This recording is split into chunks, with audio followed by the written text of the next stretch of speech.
श्री भागवत भगवान की है आरती, पापियों को पाप से है आरती। श्री भागवत भगवान की है आरती, पापियों को पाप से है आरती।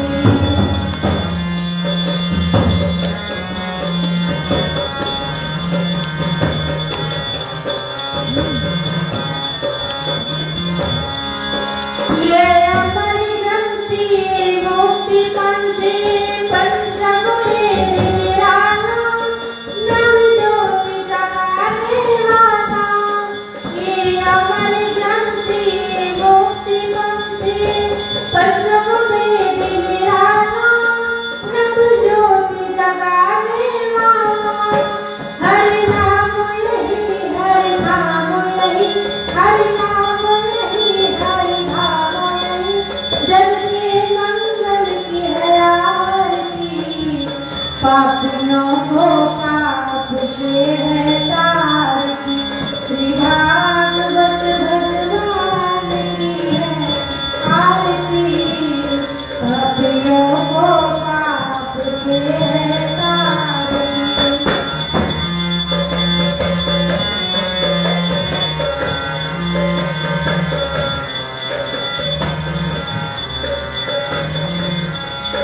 ये शांत गीत पावन पुनीत, पापों को मिटाने वाला, हरि तरस कराने वाला।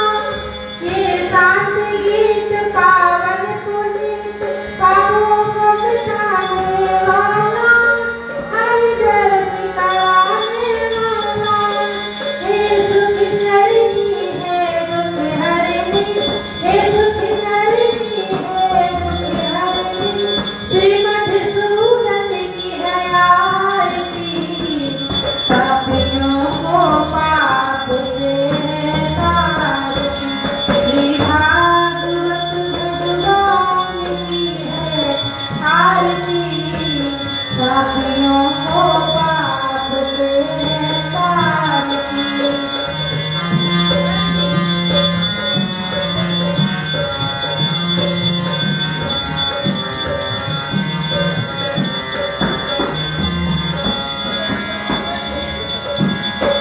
ये मंदिर बोल जगपंथ खोल, सद्मार्ग बताने वाला, बिगड़ी को बनाने वाला। ये मधुर बोल जगपंथ खोल, सद्मार्ग बताने वाला, बिगड़ी को बनाने वाला।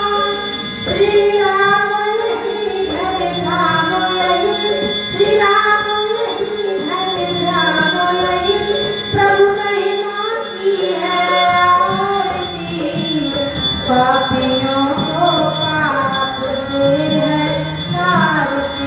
श्री भागवत भगवान की है आरती, पापियों को पाप से है तारती। श्री भागवत भगवान की है आरती, पापियों को पाप से है तारती।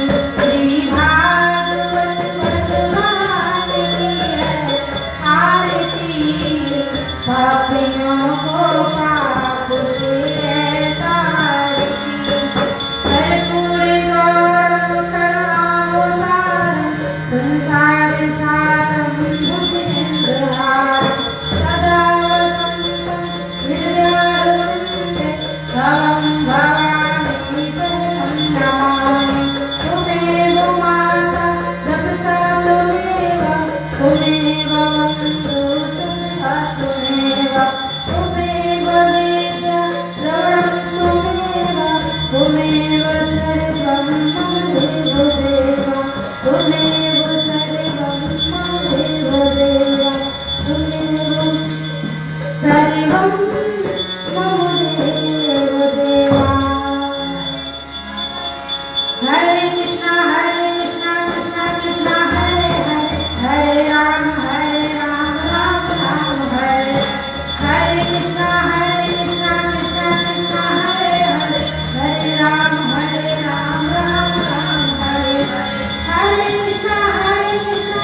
भगवान की ओम अखंड मंडलाकारं व्याप्तं येन चराचरं तत्पदं दर्शितं येन तस्मै श्री गुरवे नमः। यं ब्रह्मा वरुणेन्द्ररुद्रमरुतस्तुन्वन्ति दिव्यैस्तवैः वेदैः सङ्गपदक्रमोपनिषदैर्गायन्ति यं सामगाः ध्यानवस्थिततद्गतेन मनसा पश्यन्ति यं योगिनो यस्यान्तं नो विदुः सुरासुरगणः देवाय तस्मै नमः। नारायणं नमस्कृत्य नरं चैव नरोत्तमम् देवीं सरस्वतीं व्यासं ततो जयमुदीरये। यं प्रव्रजन्तमनुपेतमपेतकृत्यं दैवायन विरहकातराजुहाव पुत्रेति तन्मयतया तरवयोविनेदु त्वं सर्वभूतहृदयं मुनिमानतस्मि। हरेर्नाम हरेर्नामैव केवलं कलो नस्तेव गतिरन्यथा। प्रारंभ में श्री गुरु चरण कमलों का वंदना करते हुए सभी भक्तजन को, वैष्णवजन, ब्रजवासी भक्त मंडली सबका आशीर्वाद प्रार्थना करते हुए भागवत कथा का प्रारंभ करता हूँ। काल आप सुन रहे थे सच्चिदानंद रूपाय विश्वोत्पत्त्यादिहेतवे तापत्रय विनाशाय श्रीकृष्णाय वयं नमः।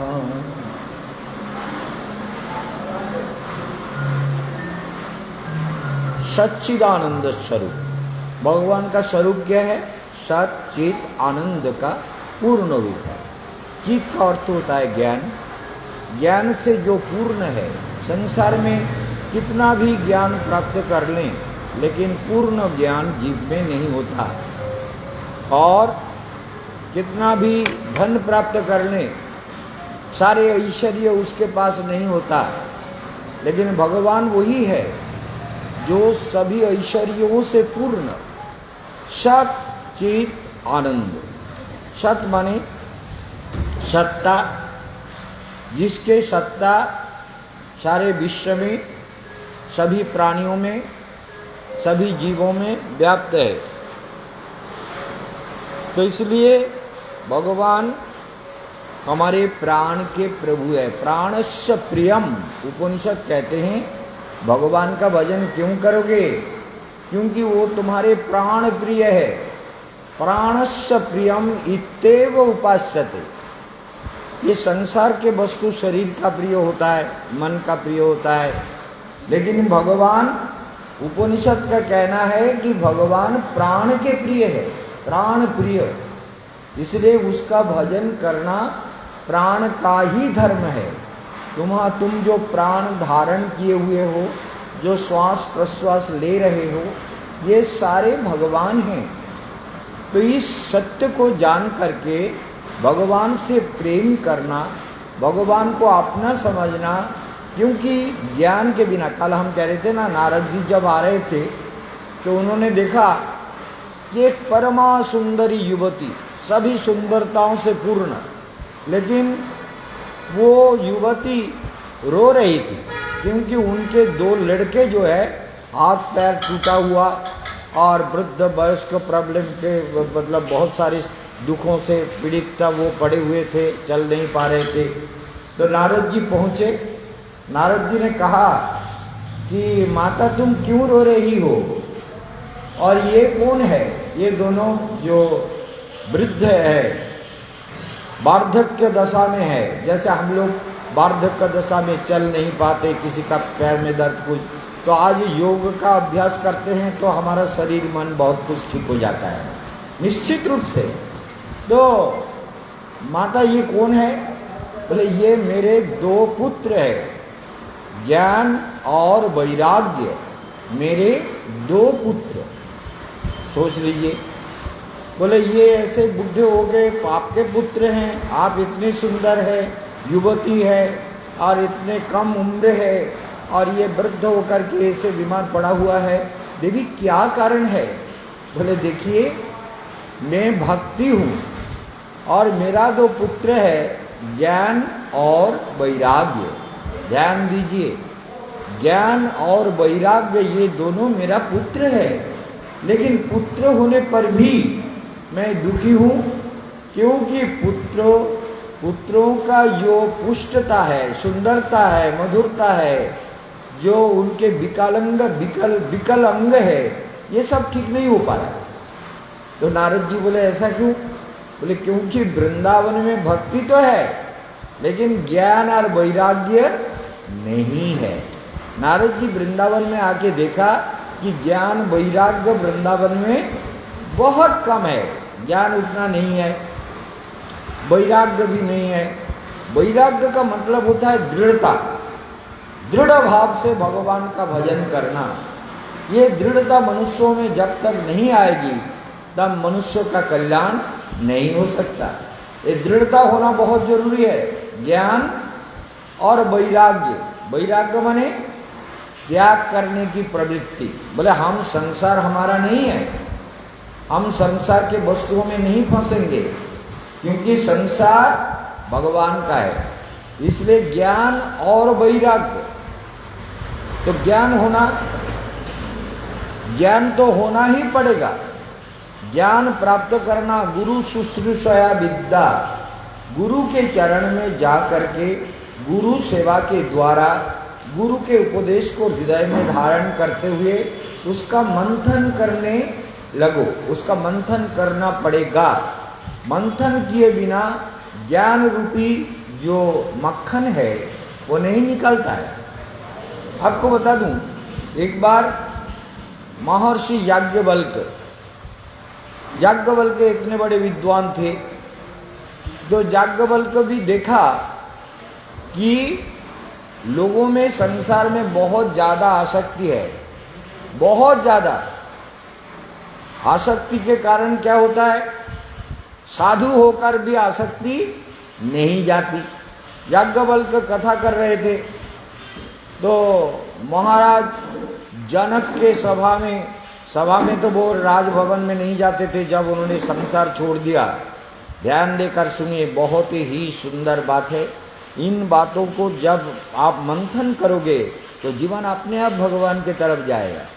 उनकी 2 पत्नियां थी, एक है मैत्रेयी और दूसरी थी नारायणी। नारायणी और मैत्रेयी 2 पत्नी थी याज्ञवल्क्य का। तो उन्होंने कहा भाई संसार तो जो हुआ हो गया, अब हमको भगवान के भजन में जंगल में जाना है, और जो भी संपत्ति मेरे पास आया हुआ है, सारे राजा लोगों ने, भक्त लोगों ने और वैश्य जो धनवान लोग हैं उन सब ने जो भी संपत्ति दिया, सोना रत्न अलंकार आदि बहुत सारे संपत्ति है, तो तुम्हारे बीच में भविष्य में कोई विवाद ना हो, इसलिए हम उस संपत्ति का बांटवारा कर देना चाहते हैं, दोनों में बांट देना चाहते हैं। ध्यान दीजिए बात को। तो इन परिस्थितियों में अरे थोड़ा सामने ही बैठते, उधर ही सो सामने बैठते आंखों के सामने। तो ये ऐसे हुआ, कुर्सी को लेके वहाँ बैठ, राजा हुआ वहाँ लिखने के लिए, अरे ठीक है लिखने के लिए बैठो बैठो, बैठो लिखने के लिए, ठीक है। तो क्या हुआ, ध्यान दीजिए, बात को ध्यान दीजिए। तो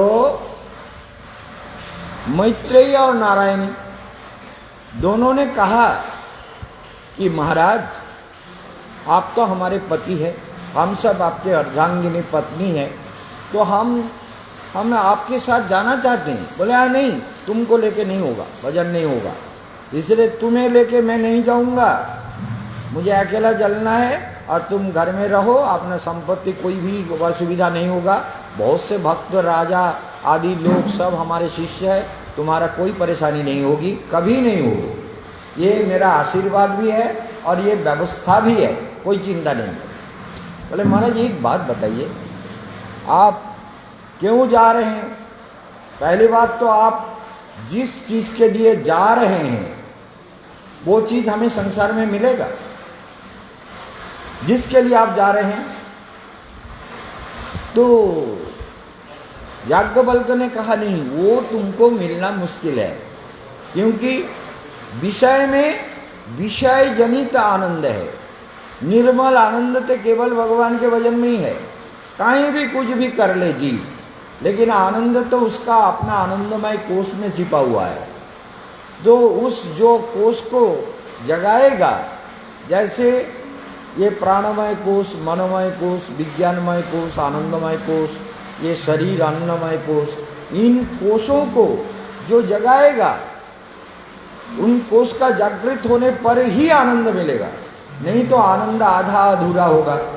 अभी कुछ आनंद हुआ, बाद में कुछ दुख हुआ, अभी कुछ शांति हुई, फिर कुछ अशांति आई, अभी मन में कुछ प्रसन्नता आई, फिर कुछ दुख हुआ, ये सब संसार में चलता रहता है। इसीलिए कहा गया, ध्यान देकर सुनिए, सारा बात समझ में आ जाएगा, और आसपास के लोग भी सुन रहे हैं, इसीलिए हिंदी में बोलना भी जरूरी है, और सारा दुनिया टेलीकास्ट हो रहा है, सब लोग सुन रहे हैं, तो सोच लीजिए। तो ये क्या करें? बोले फिर हमको क्या मिलेगा?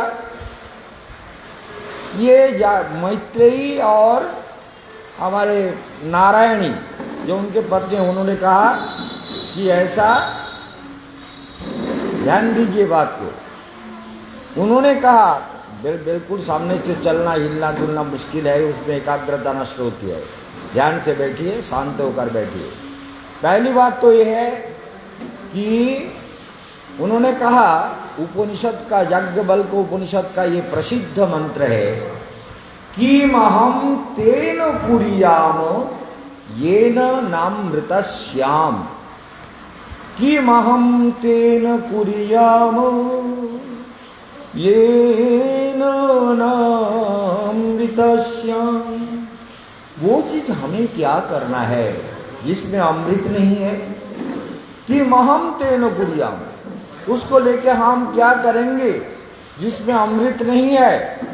इसलिए हमको, आप जिस अमृत के लिए जा रहे हैं, हमें वो अमृत कैसे प्राप्त हो, वो मार्ग हमको बतलाइए। इसलिए कि महम तेन कुर्याम येन नामृतस्य। माता लोग आप समझ रहे हैं, नारायणी और मैत्रेयी ने कहा, बांग्ला में बता देते हैं कि वही जिनिस आमी की करबो जार मध्य अमृत नहीं, कि महम तेन कुर्याम, उसे लेके क्या करेंगे जिसमें अमृत नहीं है? अर्थात कि महम तेन कुर्याम, ऐसा नहीं हो सकता कि महम तेन कुर्याम। आप हमको विषय संपत्ति देके जा रहे हैं, सोना दाना आदि रत्न अलंकार भोग ऐश्वर्य बहुत कुछ आपको लोगों ने दिया, तो ये सब हम क्या करेंगे? हमको तो खाने के लिए 2 रोटी चाहिए, वो तो किसी ना किसी रूप से मिल जाएगा, और सभी लोग देंगे, याज्ञवल्क्य के पत्नी कभी भूखे नहीं रहेंगे। लेकिन एक बताइए, जो जिस अमृत के लिए आपको घर छोड़ना पड़ रहा है, वो अमृत अगर हमको नहीं मिला, फिर तो सारा सब कुछ बेकार हो गया, हमें नहीं चाहिए। अर्थात আমার দরকার নেই, যার মধ্যে অমৃত নেই সেই বিষয়কে আমি চাই না। ভালো করে শুনবেন, যে বিষয়ের মধ্যে অমৃত নেই সেই বিষয় তো কেবল দুঃখের কারণ। बहु दुख दुखम, अनेक दुखों का कारण है, इसलिए हम ये नहीं चाहते। सोच लीजिए, सच्चिदानंद भगवान के बारे में आपको बोल रहे थे काल कि यही तो जगत चाहता है। सब चाहता है कि मेरा जो एग्जिस्टेंस है वो इटर्नल हो जाए, इम्बॉडीमेंट ऑफ इटर्नल एग्जिस्टेंस जो केवल भगवान का है। संसार में किसी का शरीर ऐसा नहीं है जो एक जैसा रहेगा। और ज्ञान, अनलिमिटेड नॉलेज, अनलिमिटेड नॉलेज किसी का नहीं है। नॉलेज मतलब ज्ञान, ज्ञान इतने सारे अनलिमिटेड, इतना जो भी पूछे, जो भी कुछ कहा जाए, सारा ज्ञान उनके पास होता है। लेकिन ऐसा नहीं होता, भगवान के पास तो होता है, लेकिन मनुष्यों में सारे ज्ञान एक साथ नहीं होता। सारे आनंद, संसिद्धि या संसार साधन जन्य या जो भी कुछ आनंद है, वो सारे आनंद भगवान में सन्निहित है। संसार के प्राणियों में पूर्ण आनंद नहीं है। इसलिए देखिए, याज्ञवल्क्य चले गए तो उन्होंने देखा कि महाराज जनक के वहाँ कथा कर रहे थे बाहर, और बहुत से साधु उनके साथ, 1000 साधु भी चलते थे। वो साधु लोगों के लिए राजा ने राज अंदर महल में उन्होंने उनका घुसना नहीं था, इसलिए उन्होंने सबके लिए अलग अलग अलग अलग झोपड़ी बना दिए, साधु को रहने के लिए सब कुछ दिया, कपड़ा वगैरह कंबल जो भी साधु को चाहिए दिया। और कथा करने के लिए जनक राजा बैठ गए। ध्यान दीजिए, जनक राजा जनक राजा नहीं, याज्ञवल्क्य ऋषि बैठ गए, लेकिन जनक राजा आ नहीं पा रहे थे, क्योंकि राजा है ना, बहुत सारी समस्याएं होती है। किसी को दंड देना हो, किसी को पुरस्कार देना हो, किसी राजकार्यों में उसको नियोजित करना हो, कौन सा काम कब होना है, कैसे कैसे राज्यों का संचालन किया जाए, ये सारी व्यवस्थाओं को राजा को ही देखना होता है। मंत्रियों को लेकर के डिस्कस करना पड़ता है, इसका क्या समाधान करे। तो इसलिए राजा बहुत ज़्यादा मन में सोच, ध्यान दीजिए, बहुत ज़्यादा व्यस्त रहते हैं। तो इसलिए राजा जो है आने में थोड़ा देर हुआ। तो क्या हुआ, वो जनक जो याज्ञवल्क्य है वो बैठे हुए हैं चुपचाप। मन को ऐसा करके बैठोगे तो हम जैसे देख रहे हैं, दिव्य सुंदरता को देख रहे हैं। आंख बंद करते ही परम सुंदर भगवान हृदय में प्रकट हो जाए, तब तुम्हारा जीवन धन्य हो जाएगा। आंख बंद करते ही सुंदर, परम सुंदर रसमय मूर्ति भगवान आनंद घन प्रभु से संपर्क हो जाए। तो याज्ञवल्क्य ऋषि ने तो आपने ध्यान में बैठे थे, राजा आके प्रणाम किया। सारे लोग बोले, अरे इतने बड़े सिद्ध महात्मा ऋषि, योग सिद्ध, ज्ञान सिद्ध, आत्मविद, इतने बड़े महर्षि और सारे वेदों के ज्ञाता, उपनिषदों के गाता ज्ञाता, इतने बड़े ऋषि, और राजा के लिए इंतजार कर रहे हैं। क्या हम लोग श्रोता नहीं है? हम लोग सुन नहीं सकते राजा के लिए? तो राजा आके जब प्रणाम किया, उन्होंने भागवत प्रारंभ कर दिया। पहले दिन यही हुआ, दूसरे दिन भी यही हुआ। राजा ना आने से ऋषि चुपचाप बैठे रहे।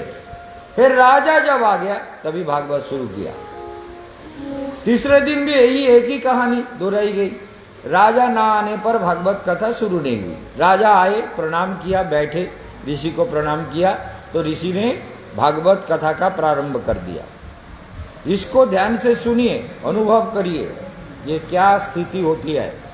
तो राजा तो अपने मन से सब कुछ कर रहे थे, जब समय जितना जल्दी निकाल के ऋषि के चरण में पहुंच जाते थे। लेकिन इन जो श्रोता बैठे हुए थे, उन सबों में कानाफूसी हो रहा था। ये भाई इतने बड़े ऋषि, कानाफूसी माने बोझेन तो, माने आलोचना होच्छे ओদের মধ্যে, কানে কানে इतने बड़े ऋषि, क्या बात, এত বড় ঋষি, উনি এরকম রাজার জন্য অপেক্ষা করেন। আমরা শ্রোতা না, আমাদের জন্য, আমরা সাধু, सब घर बार छेड़े ओनार संगे घर बार छोड़ करके उनके चरण में आ गए।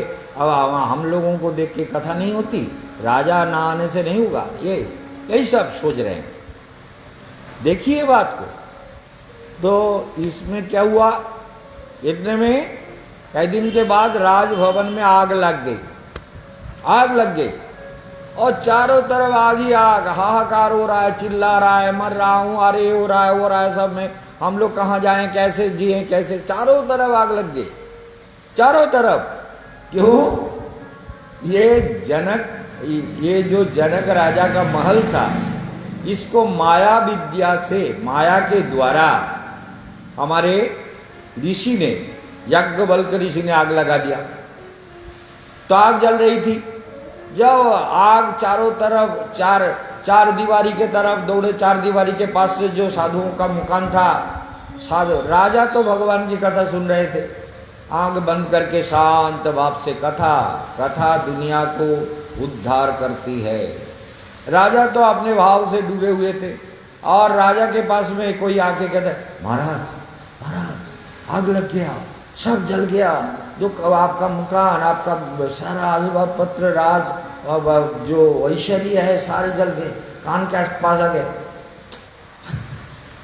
वो तो कान के पास आके बोल रहा है ना, तो परेशान हो रहे हैं, वो कथा में डूबे हुए हैं, और ऋषि भी कथा में डूबे हुए हैं, दोनों डूबे हुए हैं। और जो साधु लोग थे वो सब दौड़ रहा है कथा छोड़ के। क्यों? उनके जो झोपड़ी बना दिए थे राजा ने, उस झोपड़ी में, ध्यान दीजिए, उन झोपड़ी में, सोचिए, उस झोपड़ी को जलने के लिए डर के मारे वो दौड़ रहे थे। समझ में आया? अरे हमारा जो कंबल है, लोटा है, जो भी थोड़ा बहुत कुछ डोर कोपिन बहिर्वास कपड़े हैं, वो सब जल जाएगा। हमारा झोपड़ी भी उनका नहीं है, राजा ने बना दिया, और जो भी कपड़ा वगैरह वो भी राजा ने दिया, और वही सब बचाने के लिए दौड़ रहा है। और राजा का राज प्रासाद, राज अट्टालिका, सारे ऐश्वर्य जल रहा है। राजा कोई भी आ रहा है, बोल रहा है, तो उसको भगा रहा है। मन एकाग्र करके कथा सुन रहे हैं। शृण्वतां सकथा कृष्ण, कृष्ण कथा सुनो। शृण्वतां सकथा कृष्ण, पुण्य श्रवण कीर्तन, हृदंतस्थ भद्राणी विधुनति श्रुहित सताम। तुम्हारे हृदय में, तुम्हारे हृदय जो तो अमंगल आछे, अभद्र आछे, जो भी अभद्र तुम्हारे दिल में भरा हुआ है, शृण्वताम, जब तुम कान से भगवान की कथा को एकाग्र भाव से श्रवण करोगे, तो कथा में तो इतनी शक्ति है, वो अंदर जा करके, ध्यान दीजिए, अंदर जा करके विधुनति, सब धौत करेगी, सब धो करके साफ कर देंगे, कोई गंदगी नहीं रहेगी। जब हम कथा सुनेंगे, कोई নোংরা হৃদয়ে থাকবে না যখন আমরা ভগবানের কথায় মন লাগাবো। ध्यान दो, इसलिए शृण्वतां सकथा कृष्ण, कृष्ण कथा सुनो। जैसे बोले धुनोति समलम कृष्ण, सलीलस्य यथा शरत्, प्रविष्ट कर्ण रंध्रेण। इन सारी बातों को ध्यान दीजिए। प्रविष्ट कर्ण रंध्रेण, प्रविष्ट कर्ण रंध्रेण, फिर कानों के द्वारा कर्ण रंध्र से अंदर जाकर के क्या होता है? स्वानम भाव सरोरुहम, हृदय में एक प्रेम का कमल खिला देती है। कथा के द्वारा प्रभु के चरण में, प्रभुर चरण प्रेमेर कमल खुले जाए, कमल खिल जाती है जब हम कथा में मन लगा के श्रवण करते हैं। शृण्वतां सकथा कृष्ण, पुण्य श्रवण कीर्तन, हृदंतस्थ अभद्राणी विधुनति श्रुहित सताम। और दूसरा श्लोक क्या बोला? प्रविष्ट कर्ण रंध्रेण, कथा की भाव को समझ लीजिए। हरे कृष्ण, कथा की भाव को समझ लीजिए। राधे राधे, जो सब बोलो। इसलिए क्या हुआ? स्वानम भाव सरोरुहम, कान के द्वारा कथा प्रवेश करके, बांग्ला भजन में कहा गया है, कर्णरंध्र पथ दिया हृदय माझे प्रवेशिया बरिशये सुधा अनुपम, अमृतेर वर्षा करे कानेर भीतर दिया मरमे पशिल गो आकुल करिल मन प्राण। राधा रानी कहती है हृदय में जाकर के मन प्राण को आकुल कर देती है भगवान की कथा। सोचिए, इसलिए प्रविष्ट कर्ण रंध्रेण, कौन कहते हैं? सुत गोस्वामी कहते हैं ये कर्ण रंध्र पथ से कथा प्रवेश करके तुम्हारे अंदर एक भाव का, एक प्रेम का कमल खिला देंगे, कमल खिल जाएंगे। और भास्वानम भाव सरोरुहम, सरो माने सरोवर, और रूह माने सरोवर से खिलने वाला कमल, दो कमल तुम्हारे हृदय में खिल जाएंगे। सानम भाव सरोरुहम, फिर क्या होगा? धुनोति समलम कृष्ण, कृष्ण स्वयं कथा के रूप में तुम्हारे अंदर प्रवेश करके क्या करेंगे? सब विधौत करेंगे। सलिलस्य यथा शरत, जैसे अभी शरत काल आया हुआ है, देखिए ना रास्ते में जो पानी पड़ा हुआ है वो भी स्वच्छ दिखता है, वो भी उसमें घोलापन नहीं है, क्योंकि शरत काल का पानी चाहे तालाब में हो, चाहे नदी में हो, चाहे किसी ड्रेन में हो, कहीं गड्ढे में हो, वो जल अपने आप स्वच्छता को प्राप्त करता है। ये प्रकृति का ये नियम है कि सलिलस्य यथा शरत, हमारे सामने जो पानी है जाके देख के आओ, वो तुम गंदा करोगे तो वो घोला हो जाएगा, नहीं, लेकिन वो साफ है, साफ दिखता है, एकदम साफ, पानी बिल्कुल साफ है।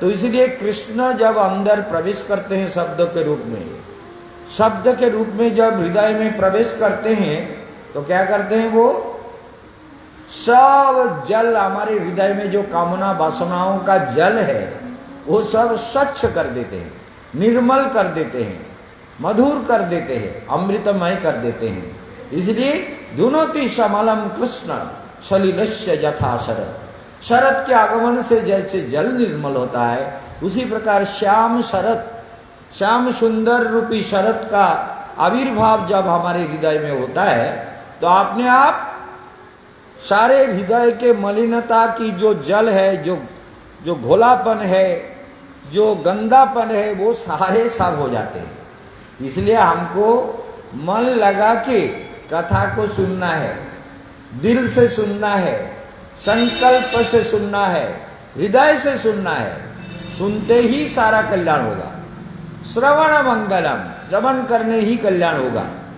और इसीलिए भागवत कथा सारे पापियों को उद्धार करती है, सारे मलिनता, सारे भय, सारे दुख, सारे विषय तृष्णाएं, सारे मोह, सारी ममता भागवत कथा से चली जाती है।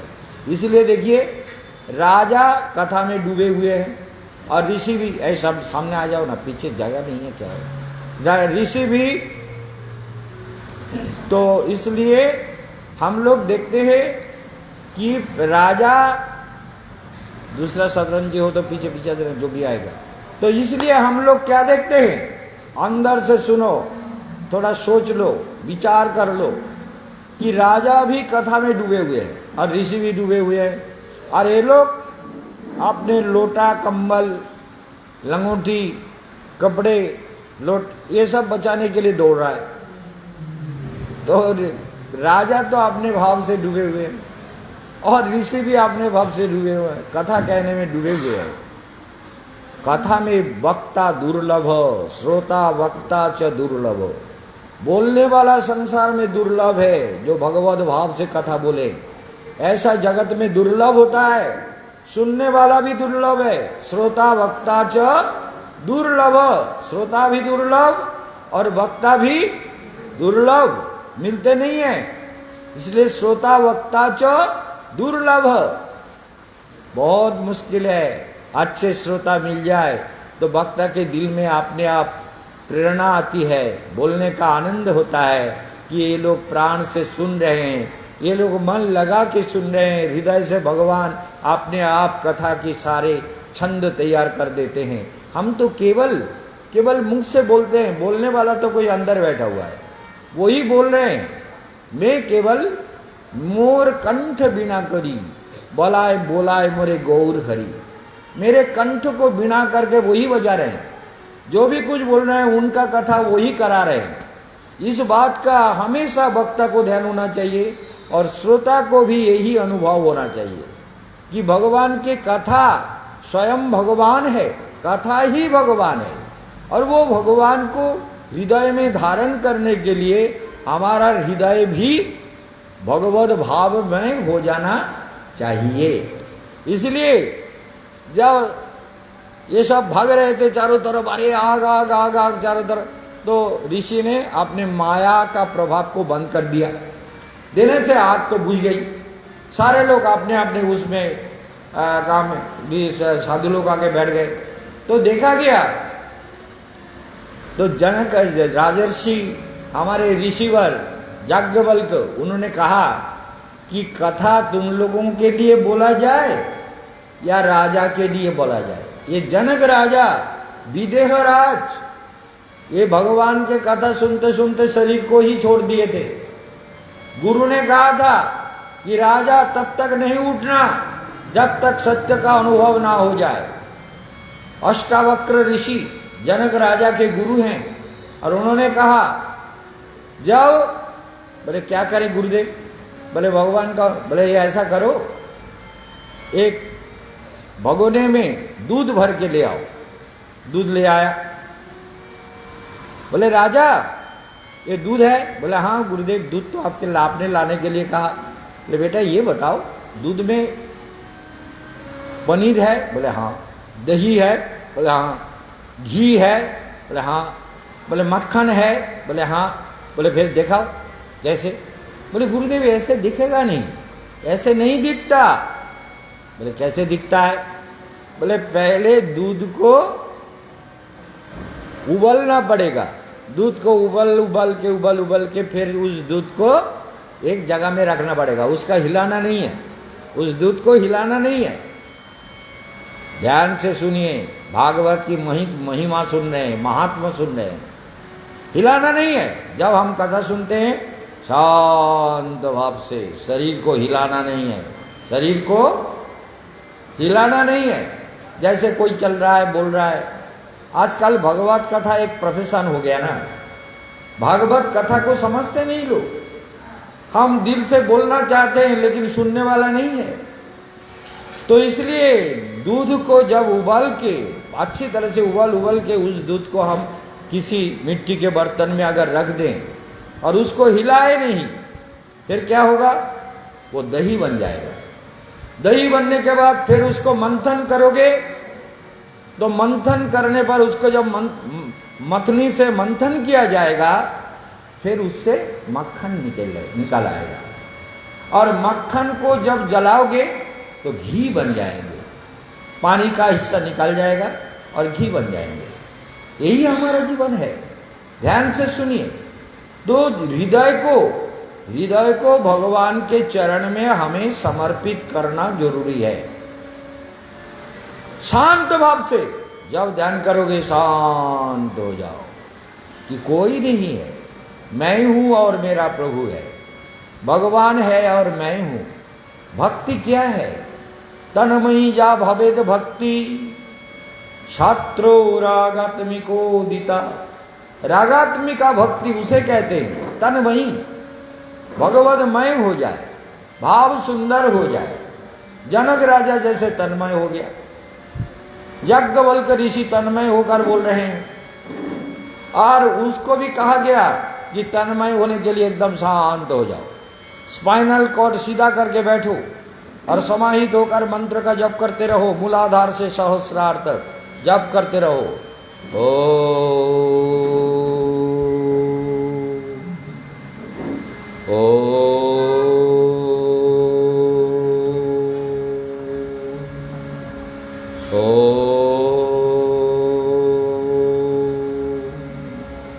हर हरे कृष्ण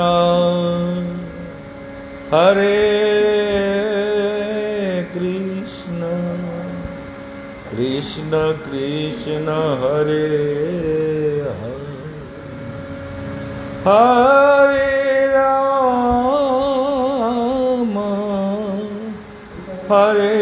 राम राम राम है, बिल्कुल आवाज नहीं करना है, हरे हरे। तो ये संसार ऐसे ही है। तो संसार में हमें भगवत कथा ही एकमात्र आधार है, जिसके श्रवण से, मनन से, चिंतन से जीव अनायास भगवत धाम को प्राप्त कर सकता है।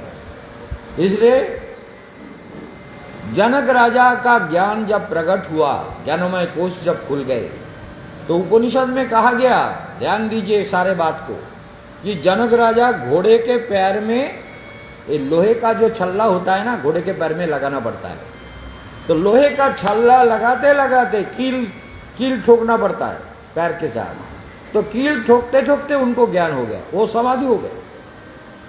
ऐसे सोचिए कैसे, ये उन लोगों के समझ में नहीं आएगा जो साधना नहीं करता।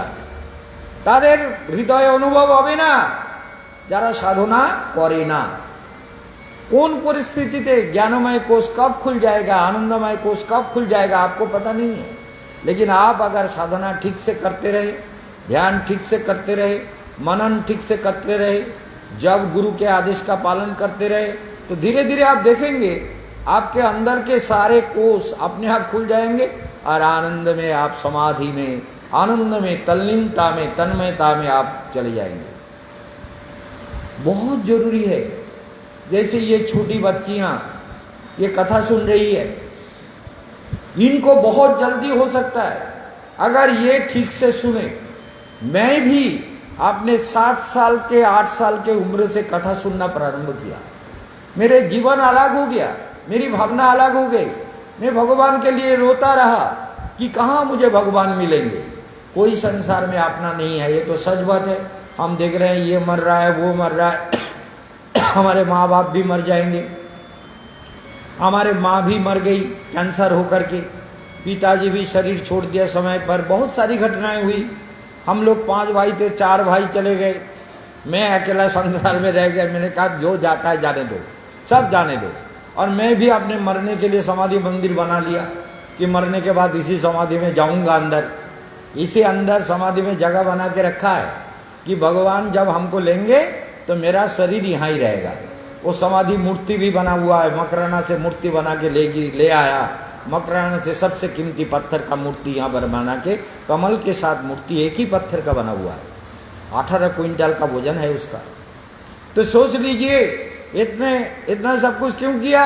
बोले संसार परमानेंट नहीं है, मरना सबको है। जातस्य ही ध्रुवम मृत्यु, जिसने भी जन्म लिया उसको मरना होगा। इसलिए मरना तो है ही है, लेकिन मरने के लिए अपना जुगाड़ बना लो, अपना मन को सुंदर बना लो, हृदय को सुंदर बना लो। किसी पर हिंसा, विद्वेष, कपट भाव मत रखो। सारे संसार के सारे वस्तुओं में जो जिसका जैसे स्वभाव है वो ऐसा ही कर्म करेगा। कर्म तो एक प्रकार का नहीं होता है ना, कर्म कई प्रकार के होते हैं। और इस संसार में जो जन्म लिया, अवश्यमेव भुक्तव्यम कृतम कर्म शुभाशुभम, जो भी कर्म तुमने किया वो तुमको भोगना ही पड़ेगा, वो छोड़ेगा नहीं। तीसरे तपस्या अधिक करोगे, ध्यान ठीक से करोगे, गहराई से मंत्र का जप करोगे, तो सारे सत्य तुम्हारे हृदय में प्रकट होने लगेंगे। धुंधकारी गोकर्ण की कथा भी आती है। तो ज्ञान आनंद कब प्रकट हो जाए कोई गारंटी नहीं। आज ही कथा सुनते सुनते आपके अंदर आनंदमय कोश का जागरण हो सकता है, जो मन को शांत करके एकदम मूलाधार मलमूत्र द्वार से चेतना को ऊपर की तरफ खींचेगा। समझ लीजिए, ये कोई भागवत कथाकार नहीं बोलता, जानता भी नहीं है। जो योग करता है वही जान सकता है कि मलमूत्र द्वार से हमारा 3 नाड़ी निकला हुआ है यहाँ तक, ईड़ा, पिंगला और सुषुम्ना। उन नाड़ियों के द्वारा कुंडलिनी शक्ति को जगाना पड़ता है। जो मैंने जगाया है 98 में मेरे कुंडलिनी शक्ति को जगाया 98। तो कुंडलिनी शक्ति जब आपके अंदर जाग जाती है, कुंडलिनी शक्ति जब जागृत होती है, तो आप अपने आप भगवत अनुभव करने लगेंगे। भगवान के अनुभव उतने ही होने लगेंगे। जिसका मन जितना जटिल हो जाता है, भगवान की कथा उनके ऊपर उतना कम प्रभाव करता है। समझ गए ना? जैसे पानी जितना घुला होगा, मतलब वो उस पानी में दिखेगा कम। जैसे एक्वेरियम का पानी है, स्वच्छ है। अंडमान में हम लोग जाते हैं लेक्चर देने के लिए, तो अंडमान में देखते हैं कि हम लोग वगैरह सभी जगहों में एकदम पानी स्वच्छ है। उसके अंदर छिपी होता है, छिपी ऐसे नीलकमल जैसा खिला हुआ छिपी। वो छिपी का अलंकार भी होता है, इधर भी बिकता है, उधर समुद्र में बहुत बिकता है। छिपी का कान का और गले का वो छिपी बहुत चमकदार होता है। वो छिपी मछली, कई प्रकार के कलर के मछलियाँ वहाँ पानी के अंदर दिखता है, क्योंकि वो पानी बिल्कुल साफ है, स्वच्छ है, एकदम निर्मल है, इसलिए उसके अंदर सब कुछ दिख जाता है। हंगर का जो मतलब मगरमच्छ है, उसके बच्चे भी, छोटे छोटे बच्चे, वो भी खेलता है, दिखता है। बड़ा मगरमच्छ जल पास में नहीं आता, लेकिन मगरमच्छ वहाँ क्रोकोडाइल प्रोजेक्ट है, हजारों क्रोकोडाइल है। तो ऐसे बहुत से कथाएं याद आती है, लेकिन ध्यान दीजिए, संसार में जो जितना अपने दिल को सुंदर बनाएगा उसको सब कुछ दिखेगा। प्रेम, भक्ति, ज्ञान, वैराग्य। ज्ञान वैराग्य नहीं होगा, ज्ञान को प्राप्त नहीं करोगे, गुरु के चरण में बैठ करके ज्ञानमय जीवन पुष्ट नहीं करोगे तो आनंद भी नहीं होगा। ज्ञान तभी होता है जब आनंद, ज्ञान तभी माना जाएगा जब ज्ञान से आनंद की प्राप्ति हो। ज्ञानम लब्धा परां शांति, ज्ञान से ही शांति मिलती है। गीता में भगवान कहते हैं कि देखो, ज्ञान जो है वो तुम्हारे सारे विकार वासनाओं को समाप्त करती है। फिर भक्ति योग में भगवान ने यही कहा कि ज्ञान ही सब कुछ है, ज्ञान ही भगवान है, ज्ञान ही आनंद है। ज्ञान को जो प्राप्त करने में आलस्य करेगा वो ना तो भगवान को पाएगा, ना भक्ति को पाएगा, ना भक्ति मिलेगी ना भगवान मिलेंगे। भक्ति को तभी पाएंगे जब ज्ञान प्राप्त होगा। ज्ञान के बिना कुछ नहीं हो सकता। ज्ञानम लब्धा परां शांति अचिरेनाधिगच्छति, भगवान के पास पहुंचने का ही रास्ता है परां शांति। ज्ञानम लब्धा परां शांति अचिरेनाधिगच्छति। इसलिए धुंधकारी गोकर्ण की कथा भी इसी में सुना देते हैं, ज्ञान कैसे नहीं होता है। देखिए, महाराज एक ब्राह्मण थे, आत्मदेव नाम था, उनके पत्नी थे धुंधुली, धुंधुली नाम की पत्नी थी। आपने सुना होगा धुंधुली के बच्चा नहीं हुआ, क्योंकि वो बच्चा चाहती नहीं थी। लेकिन आत्मदेव ब्राह्मण एक बार मन में सोचा, क्या करें, हमारा कोई बच्चा नहीं है, लोग कहते हैं अपुत्र इसका उद्धार नहीं होगा। महाभारत में भी ऐसे कथा आती है कि संतान उत्पन्न किए बिना तुम गृहस्थी जीवन से चले आए, तुमको तो फिर जन्म लेना पड़ेगा। तो इसीलिए वो उसने क्या किया, उस आत्मदेव ब्राह्मण ने कहा, बहुत दुख की बात है, ये धुंधुली भी बात नहीं मानती है, पत्नी जो है बहुत ही कठोर स्वभाव की है, तो अब हम क्या करें, इसको ये तो मानती नहीं है, तो हम एक बार ये संसार में रहना नहीं है, जंगल में जाते हैं, मरते हैं, कुछ भी करते हैं, जंगल में जाएंगे, घर में नहीं रहेंगे। और मरने के लिए सोच करके चलने लगे। रास्ते में एक महात्मा मिल गए, बोले कहाँ जा रहे हो, तुम्हारे मुख में बहुत दुख दिख रहा है, तुम्हारा मुखमंडल बहुत दुखी है, तुम्हार मुख अनेक दुखी, मुखटा देखे मने होच्छे खूब दुखी तुम्हें, की व्यापार। बोले इसलिए दुख है कि मेरा कोई संतान नहीं है। बोले अच्छा, तुम्हारा कोई संतान नहीं है, तो बात ठीक है, तो ठीक है, मैं तुम्हें फल देता हूँ, वो फल ले जाके तुम अपने पत्नी को खिला दो, पत्नी को संतान जरूर होगा, ये मेरा आशीर्वाद है। तो आत्मदेव ब्राह्मण के तो पूरा विश्वास था। उन्होंने फल लेके घर में आकर के अपने पत्नी को बोला कि देखो देवी, ये फल खा लो। बोले क्यों, ये फल कौन दिया? बोले एक महात्मा ने, सिद्ध महात्मा ने दिया। ये फल हमारा संतान नहीं है, लोग बहुत कुछ कहते हैं, तो इसलिए ये फल तुम खा लोगे तो तुम्हारा संतान होगा, हमको आनंद होगा, संसार में हम लोग सुखी रहेंगे और सब कुछ सुंदर हो जाएगा, फल खा लो। फल दिया। अब ये धुंधुली बड़े परेशान, बोले क्या करें, अब इतनी उम्र हो गया, 35-40 साल की उम्र में अब आप बच्चा होगा, वो बच्चा को कौन खिलाएगा, पिलाएगा, धुलाएगा और उसका कपड़ा साफ करेगा, कौन क्या करेगा। अरे ये तो बड़ा परेशानी है। ये ब्राह्मण कहाँ से फल लाया, वो क्या करे। उसने कहा ये फल तो मुझे लेना खाना ही नहीं है। अपने बहन को वो खबर दिया और उस फल को लेकर के गाय को दे दिया। गौ माता को फल देना अच्छा होता है, गौ माता को कुछ खिलाने से बहुत अच्छा होता है। वो गाय को दे दिया, गाय ने खा लिया। गाय ने फल खा लिया तो ऋषि का वाणी कभी असत्य नहीं होते। गाय के पेट में भी मनुष्य का बच्चा तैयार होने लगा धीरे धीरे। फिर उसके बहन आई, बहन आके बोली तुम चिंता मत करो, जब ना हमारा पेट में बच्चा है अभी, वो बच्चा बड़ा होगा और तुम थोड़ा अभिनय करते रहना।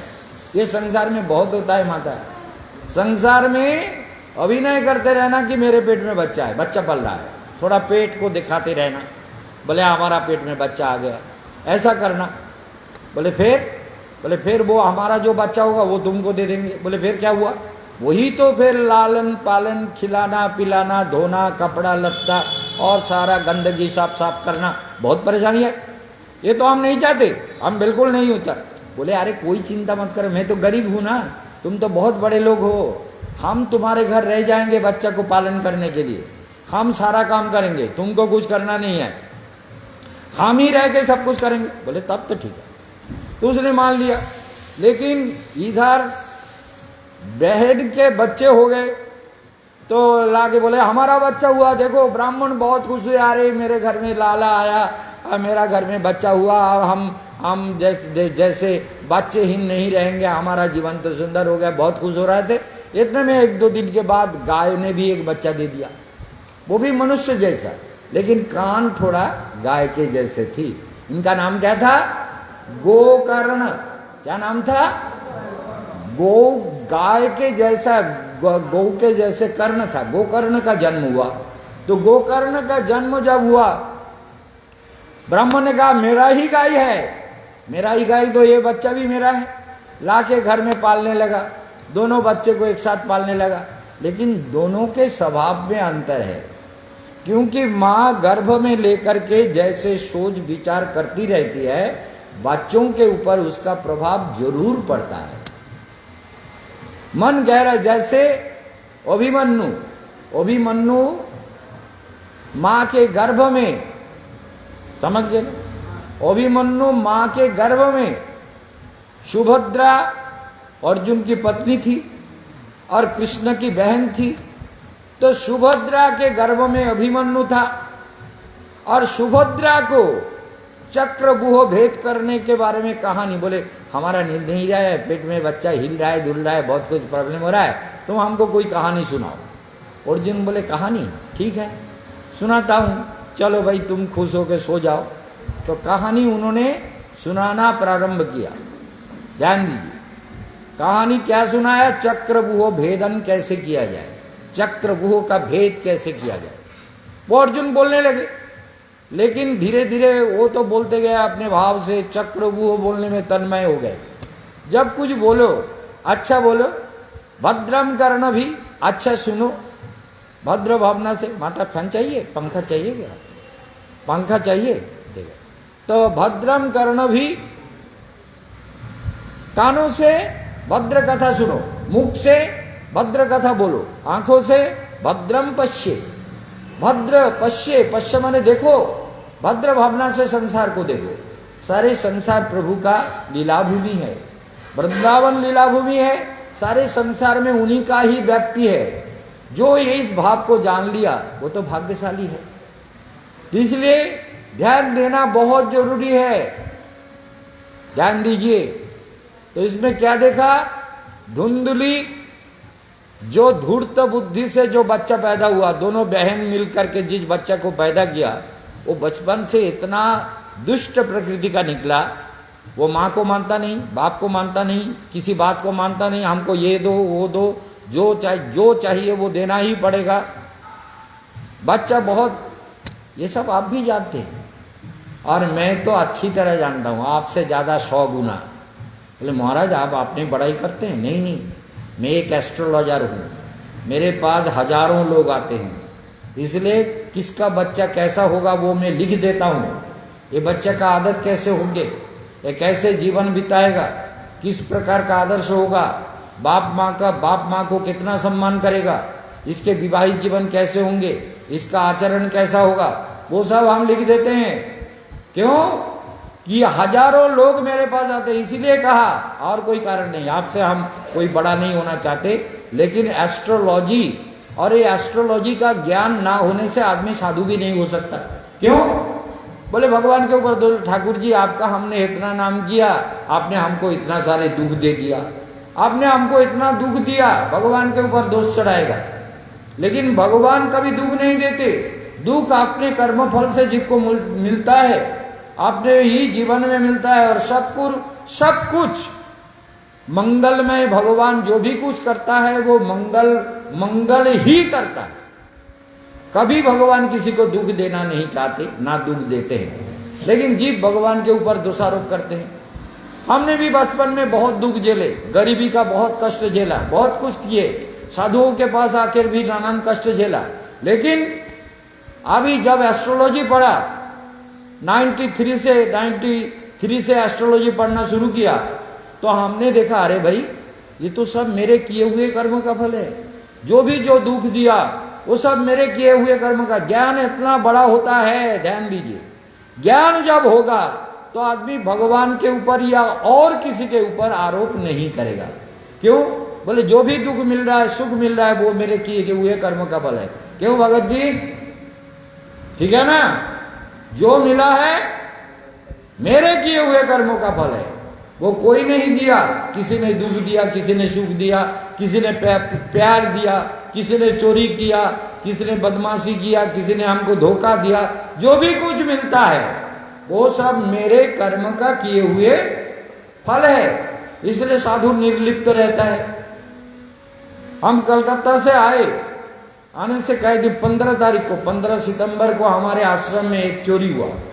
उसमें करीब खूब बहुत कम हो तो 12 लाख रुपया का करीब चोरी हो गया, सामान से लेकर के। लेकिन हमने कहा चलो जिसका जरूरत था वो ले गया, ठाकुर जी की इच्छा है, वो समय होगा तो दे जाएगा, खोद दे जाएगा। और वो देने का रास्ता भी हम बनाएंगे, क्योंकि हम भी, हमारे हाथ में भी बहुत कुछ पावर दिया हुआ है, भगवान का दिया हुआ पावर है। हम चाहेंगे तो उसको देने के लिए आना पड़ेगा। वो देगा, उसका बाप भी देगा, उसके दादा परदादा भी दे जाएगा, जो मरा हुआ वो भी आके दे जाएगा। क्योंकि ये केशवानंद साधारण साधु नहीं है, इसने योग विद्या में बहुत सारे सिद्धियां प्राप्त किए हैं। इसलिए ध्यान दीजिए, जो भी कुछ होता है मंगल के लिए होता है। उसने चोरी किया, उसने सोचा हम चोरी करके हमारा मंगल होगा, लेकिन होगा तो नहीं, क्योंकि दुख भोगना पड़ेगा। और वो दुख अगर भगवान नहीं देगा तो हम देंगे, क्योंकि हमारे हाथ में है इतना पावर। तो ये सब दुनिया का नियम है। इसलिए जीव को ये समझना पड़ेगा कि मेरे किए हुए कर्म का फल है, मेरे किए हुए আমার করা কর্মের ফল। বুঝতে পারছেন? যা আমি পাচ্ছি सब আমার কৃত কর্মের फल। तो इसलिए विचार दिया गया, ध्यान देके सुन लीजिए। तो धुंधुली का जो बच्चा हुआ, उसके बहन को लेकर के तो बड़ा बदमाश निकला। और गोकर्ण शांत स्वभाव का, पढ़ने जाता है दोनों भाई, वो तो पढ़ता नहीं, ये पढ़ता है, ये विद्याभ्यास करता है, गुरु को प्रणाम करता है, माँ को प्रणाम करता है, बाप को प्रणाम करता है, मौसी को भी प्रणाम करता है, सबको प्रणाम करता है। जीवे सम्मान दिवे, जीव को सम्मान देना है।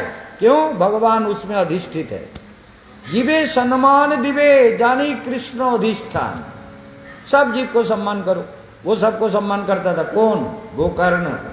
गोकर्ण बिल्कुल साधु स्वभाव के थे, ऋषि स्वभाव के थे, ऋषि के आशीर्वाद से जन्म हुआ था। और इतना अत्याचार करने लगा धुंधुकारी ने, धुंधुकारी इतना अत्याचार करने लगा।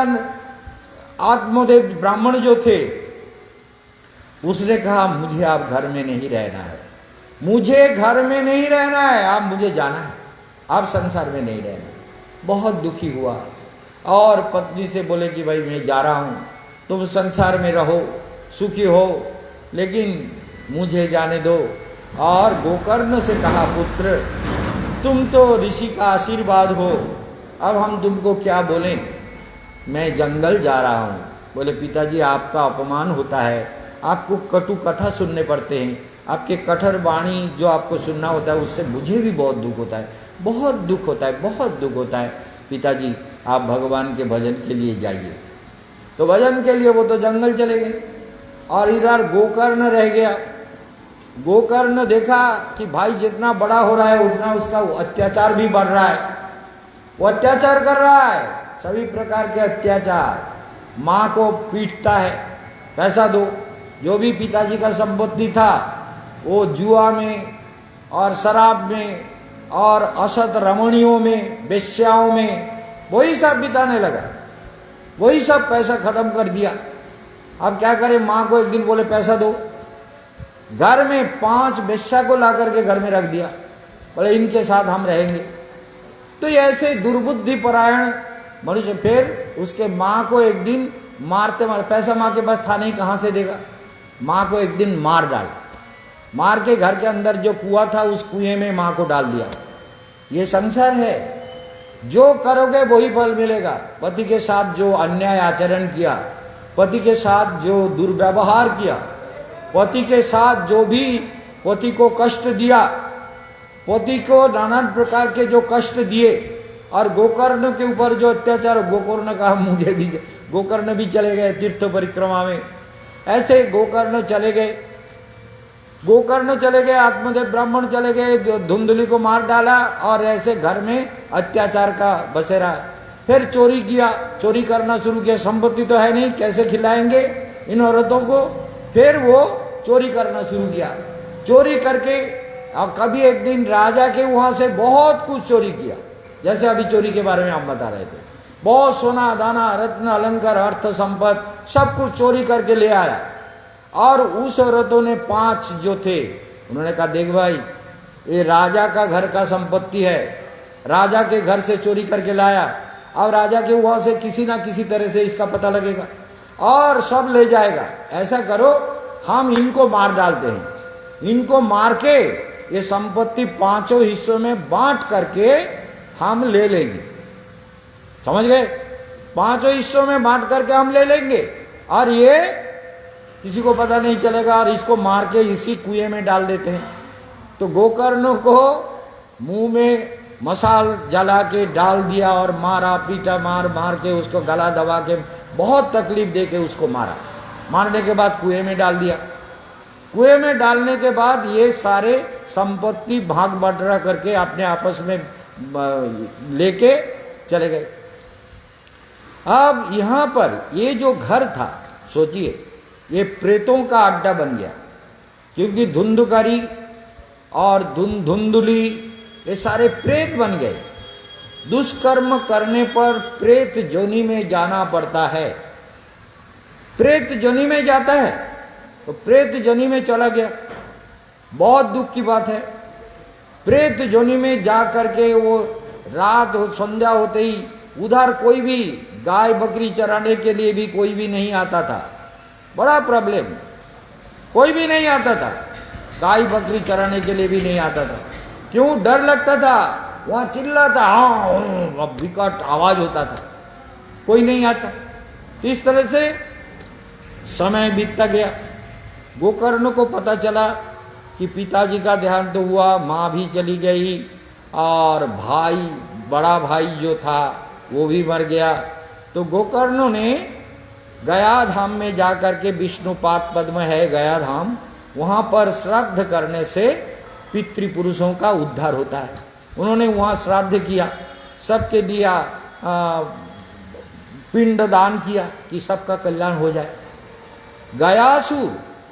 गयासुर इतने शक्तिशाली थे कि गयासुर को युद्ध करते करते भगवान बहुत थक गए। भगवान बोले अरे गयासुर से युद्ध हो रहा है, क्योंकि गयासुर तपस्या किए थे, तपस्या की शक्ति ऐसे नहीं नष्ट हो सकता। आप लोग गहरा, इसीलिए कहते हैं ज्ञान होना चाहिए। ज्ञान नहीं होगा, अरे भगवान भी गयासुर को मार नहीं पा रहे। बोले ना, क्योंकि गयासुर ने बहुत तपस्या किया और तपाने से जो शक्ति मिलती है वो शक्ति इतने जल्दी भगवान भी खत्म नहीं कर सकते। जो वर उनको प्राप्त हुआ उसको भी भगवान नहीं खत्म कर सकते। वो वर को भगवान को भी उस वर के अधीन चलना पड़ता है।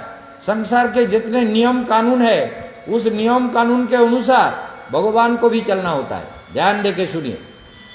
इसलिए वो क्या हुआ, गोकर्ण बोले जाए, थोड़ा बहुत दिन हो गया, जन्मभूमि में एक बार चलते हैं। लोगों से पूछा, यहाँ एक ब्राह्मण परिवार रहता था, आत्मदेव ब्राह्मण, और उनका लड़का, उनकी पत्नी, उनके 2 लड़के थे। वो मकान किधर है? क्योंकि बहुत साल हो गया तो मकान तो खंडहर में तब्दील हो गया, तो बिल्कुल खराब हो गया, जंगल सा दिख रहा है, कुछ भी नहीं था। लोगों ने कहा उधर वो मकान दिख रहा है, जाना मत, वहां भूत प्रेत पिशाच रहता है, हम लोग भी नहीं जाते, उसके आसपास भी नहीं जाते, और ये बहुत खतरनाक जगह है, वहां मत जाना। बोला अच्छा ठीक है, आपका बहुत कृपा है, धन्यवाद। तो गोकर्ण धीरे धीरे जब संध्या हुआ तो वहां पहुंच गए। जा करके उन्होंने अपना जो छोटा सा बिस्तर था, कम्बल लोटा जो भी था, उसको लगा के वहां पर सो गए। चारों तरफ प्रेतों का हुंकार होने लगा, चित्कार होने लगा, सब चिल्लाने लगे, बचाओ बचाओ करके ऐसे। गोकर्ण बोले ये क्या बात है, ये लोग जो कह रहे थे वही तो बात है तो इनका उद्धार कैसे नहीं हुआ? क्योंकि हमने इनके लिए पिंड दान किया गयासुर के थे। गयासुर ने भगवान को इसी संकल्प से गयासुर का वध किए थे। गयासुर युद्ध करते करते भगवान थक गए, तो गयासुर जब स्नान करके उठे, भगवान जाके गयासुर को बोला, देखो गयासुर, हम तुमसे एक वर पाना चाहते हैं, हमें एक आशीर्वाद वर दे दो। भगवान भी वर मांगते हैं, ध्यान दीजिए, भगवान भी वर मांगते। बोले मुझे वर दो। बोले प्रभु आपको भी वर चाहिए? बोले हाँ मुझे वर चाहिए, तुम वर दो। व्यासुर बोले क्या वर चाहिए? बोले ऐसा है, तुम लेट जाओ और तुम्हारे ऊपर बहुत सारे हवन कुंड बना के, तुम्हारा शरीर बहुत पवित्र है क्योंकि तुमने बहुत साधना किए, बहुत मंत्र जप किए, बहुत गुरु कृपा प्राप्त किया, बहुत तपस्या किया, वो तपस्या के फल से तुम्हारा शरीर बिल्कुल पवित्र हो गया। इसलिए तुम्हारे शरीर में, शरीर के ऊपर हम सारे देवताओं को लेकर के यहाँ हवन, बुझते बच्चे तो होम यज्ञ करबो, तुम्हारे शरीर ऊपर होम यज्ञ करा जाएगा तुम्हारे ऊपर। सोचिए, व्यासुर ने कहा, और बोले 12 साल तक हवन होगा। 12 साल, 12 বছর পর্যন্ত হোম যজ্ঞ হবে তোমার শরীরের উপরে, व्यासुरेर शरीर। चिंता करो। व्यासुर बोले तो आपका इच्छा है होम यज्ञ करने का, आप हमसे वर मांग रहे हैं, तो हमारे पास कोई भी मांगता है तो हम उसको वापस नहीं करते, इसलिए हमने मान लिया। बोले सो जाओ। गयासुर, जो गया धाम है, गयासुर का बहुत बड़ा शरीर वहां लेट गया। देवताओं ने आकर के, वो तो लेट गया अपने ध्यान समाधि में, मंत्र जप में। ए सच लो, निश्चित बांग्ला में बोल देते हैं, निश्चिंता करो, गयासुर শুয়ে পড়েছে, ধ্যান করছে, मंत्र जप করছে, आत्मार समाधिते, आत्मध्याने, आत्मज्ञाने, आत्मचिंतने, आत्मचिंतन में एक बिल्कुल समाधिस्थ हो गया। उसके ऊपर हवन होने लगा। आग अग्नि कुंड बना करके सारे देवता लोगों ने गयासुर से सब डर गए थे, हार गए थे, इसलिए सब ने हवन करने लगा और गयासुर लेटा रहा। 12 साल हवन हुआ। 12 साल हवन होने के बाद से पूर्णाहुति हो गया। पूर्णाहुति जब हुआ तो गयासुर उड़ने लगे, विशाल गयासुर, 14 मील पर्यंत जिसका शरीर है वो उड़ने लगा। भगवान विष्णु बोले लेटो लेटो लेटो लेटो। बोले क्यों? पूर्णाहुति तो हो गया, हवन तो हो गया, अब हमको उड़ने क्यों नहीं दोगे? भगवान ने सिर पर पैर रखा। बोले नहीं, हम तुम्हारे सिर पर पैर रखते हैं, सो जाओ, नहीं तो लेट जाओ, तुमको उड़ना नहीं है। बोले प्रभु ये तो बड़ा अन्याय किया आपने, हमसे कहा कि हवन करने के लिए, यज्ञ करने के लिए, हम तो मान गए, हमने तो कोई माना नहीं किया, कोई बाधा नहीं दिया। लेकिन आपने मुझे इस तरह का कैसे सोने के लिए कह रहे हैं? अभी बोले लेट जाओ। क्या करें प्रभु? बोले हाँ लेट जाओ, कोई बात नहीं, लेट जाओ। बोले क्या करें? बोले लेटे रहो, उठना नहीं है। बोले प्रभु एक शर्त है। बोले क्या शर्त है? बोले आप जब तक मेरे सिर पर अपना प्यार रखेंगे, गया धाम में विष्णु चरण कमल में पिंडदान होता है, विष्णु पाद पद्म में चैतन्य महाप्रभु ने भी पिंडदान किया। गया धाम में जाकर के अपने पिता के आत्मा के कल्याण के लिए, अर्थात सभी प्रकार मांगलिक कार्य पिता के लिए भी उन्होंने किया। ध्यान दीजिए, बात को गहराई से सुने। तो इसलिए वो गयासुर को इस तरह से सारा भगवान ने कहा कि ठीक है, मेरा प्यार तुम्हारे सिर पर रहेगा। बोले जब तक आप सिर पर प्यार रखेंगे, समझ में आ रहा है? जब तक যতক্ষণ আপনার পা থাকবে ততক্ষণ আমি শুয়ে থাকবো, যেই পা উঠিয়ে নেবেন সেই আমি ঢেলে उठबो। प्यार उठाओगे तो हम भी उठेंगे, प्यार उठाना नहीं है। भगवान ने कहा ठीक है। फिर अब भगवान ने संकल्प किया कि प्यार तो रखेंगे, प्यार तुम्हारे सिर पर रखना पड़ेगा। भगवान इसलिए प्यार रखा हुआ है वहां पर, भगवान का चरण वहां रखा हुआ है गया धाम में। लेकिन उस धाम में तो पिंड दिया, किसने दिया? गोकर्ण ने। गोकर्ण ने पिंड दान किया भाई के लिए, सबके लिए। लेकिन ये क्या हुआ? बड़ा गड़बड़ हो गया। ध्यान दीजिए बात को। गोकर्ण बोले कि ये सब प्रेत जनी में कैसे चला गया, ऐसे दुखी कैसे हो रहा है? तो उसने मंत्र पुत करके जल जो है छिड़क दिया। जल छिड़कने से वो प्रेत थोड़ा शांत हुआ। बोले भैया मुझे बचा लो, मैंने बहुत पाप किया। कौन कह रहा? धुंधुकारी, वो पापी। उसको बोलने की शक्ति आई, मंत्रपुत जल के प्रभाव से बोलने की शक्ति आई। बोले क्या? बोले हमने बहुत पाप किया, बहुत अनाचार किया, माँ को भी मार डाला, ना जाने जो पाप किए वो पाप का कोई ठिकाना नहीं मेरे। बोले क्या? तो तुम कैसे प्रेत जोनी में क्यों पहुंच गए? बोले यही तो मेरा कर्म फल है। बोले हमने तो गया में तुम्हारा पिंडदान किया, श्राद्ध किया, भगवान से प्रार्थना किया, तुम्हारे लिए पिंडदान तर्पण आदि किया, तो कैसे तुम्हारा उद्धार नहीं हुआ? तो एक बात सोच लीजिए, वहां पर भागवत महात्मा में कहते हैं शतो गया श्राद्धे नापि न में मुक्तिर भविष्यति। ध्यान दीजिए, शतो गया श्रद्धे नापि न में मुक्तिर भविष्यति। 100 बार भी गया में श्राद्ध किया जाए तब भी मेरे पापों से मुझे मुक्ति नहीं मिलेगी, मुक्ति नहीं मिलेगा। इसलिए जब ऐसे बोले फिर क्या किया जाए? बोले हम नहीं जानते, लेकिन गया श्राद्ध से इतना पाप किया मैंने, इतना दुष्कर्म किया। गया श्राद्ध से पिता का तो उद्धार हो गया, माँ का तो हो गया, लेकिन मैंने इतना पाप किया, मेरा उद्धार नहीं होगा। 100 बार करोगे तब भी नहीं होगा। बोले क्या करें? फिर प्रातः काल में ब्रह्म मुहूर्त में बैठ करके ध्यान करने लगे गोकर्ण। और सूर्य नारायण जब उदित हुए, सूर्य नारायण को उन्होंने अर्घ दिया। हाँ, दिवी सूर्य सहस्रांश तेजराशे जगतपते अनुग्रहय मांग भक्त्या गृहानार्घं दिवाकरम्। अनुग्रहाय मंग भक्त्या गृहानार्घं दिवाकरम्। ये दिवाकर मेरे अर्घ ग्रहण करो।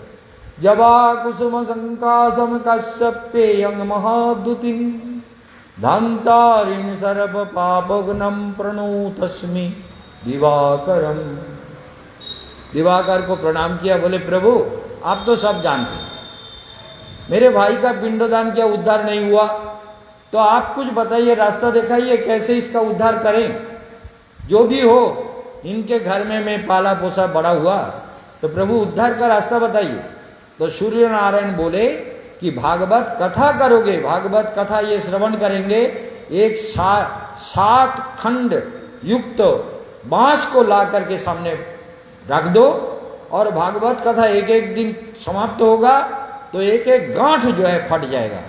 और 7 दिन पूर्ण होंगे भागवत, तो ये पाप जोनि से इसी बांस को अवलंबन करके प्रेत जोनि में धुंधुकारी कथा सुनेंगे।